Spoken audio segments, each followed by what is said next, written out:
Diqqat, muhim yangilik. O'zbekistonda pasporti borlar uchun muhim ogohlantirish. Agar sizning pasportingiz muddati o'tgan bo'lsa, jarima to'lashingiz mumkin va bu oddiy summa emas. 1 236 000 so'm.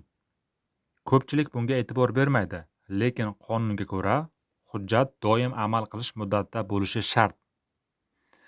Agar muddati o'tib ketgan bo'lsa, iloji boricha tezroq yangilash kerak. Aks holda siz jarima va qo'shimcha muammolarga duch kelishingiz mumkin. Endi nima qilish kerak?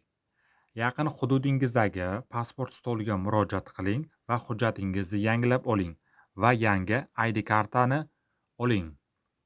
Hozirda ID karta olish juda ham tezroq bo'lib ketgan va siz uzog'i 1-2 soatda ID kartani olasiz. O'zingizga ortiqcha xarajatlardan saqlaning va pasportingizni muddatidan oldin yangilab ID karta oling.